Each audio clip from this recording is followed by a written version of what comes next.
அஸ்ஸலாமு அலைக்கும் ஃப்ரெண்ட்ஸ். இன்றைக்கி ஷார்ட்ஸில் ராகி மாவு வச்சு ஹெல்த்தான ரெசிபி எப்படி செய்யலான்னு பார்க்கலாமா. அதுக்கு ஒரு மிக்சிங் போல் 1 கப்பு ராகி மாவில் 1 ஸ்பூன் நெய், நான் கொஞ்சமாக உப்பு சேர்த்து நல்லா மாவை கொஞ்சம் கொஞ்சமாக தண்ணி தெளித்து மாவை இந்த மாதிரி மிக்ஸ் பண்ணிக்கணும். நீங்கள் பாருங்கள், நல்லா மிக்ஸ் பண்ணிவிட்டு ஒரு 3 உருண்டை வந்ததுங்க. அதை எடுத்து ஒரு இரும்பு தோசைக்கல்லை நம்ம வந்து ஸ்டவ்வில் வச்சுட்டு நான் ஒரு உருண்டை எடுத்து கையில் நெய் கொஞ்சம் இல்லாட்டி எண்ணெய் அப்ளை பண்ணிவிட்டு இந்த மாதிரி மெல்லியஸாக தட்டி விட்டு சுற்றி ஒரு ஸ்பூன் எண்ணெயோ இல்லாட்டி நெய்யோ நீங்கள் சேர்த்துக்கலாம்.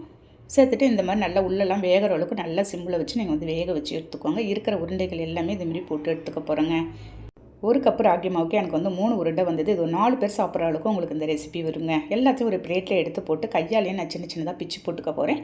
அப்படியே ஒரு மிக்ஸி ஜாரில் சேர்த்து ஒரு 2 பல்ஸ் விட்டு எடுத்துக்கோங்க. உங்களுக்கு ராகி மாவில் நமக்கு வந்து புட்டு செய்யும்போது உங்களுக்கு சரியான கன்சிஸ்டன்ஸுக்கு தண்ணி ஊற்றி மிக்ஸ் பண்ண தெரியாதுங்க. இந்த மாதிரி நீங்கள் செஞ்சு மிக்ஸ் பண்ணிக்கலாங்க. எல்லாத்தையும் ஒரு பிளேட்டில் ட்ரான்ஸ்ஃபர் பண்ணிவிட்டு நாட்டு சக்கரை 1 கப்பு, 1 ஸ்பூன் நெய் சேர்த்து ஏலக்காய் போட்டு தேங்காய் 1 கப்பு துருவி இதை போட்டு மிக்ஸ் பண்ணி சாப்பிட வேண்டியதாங்க. ஒரு பிரேக்ஃபாஸ்ட் ரெசிபியாக கூட நீங்கள் செஞ்சு சாப்பிட்லாம். ட்ரை பண்ணி பார்த்துட்டு கண்டிப்பாக கமெண்ட் பண்ணுங்கள். நாளைக்கு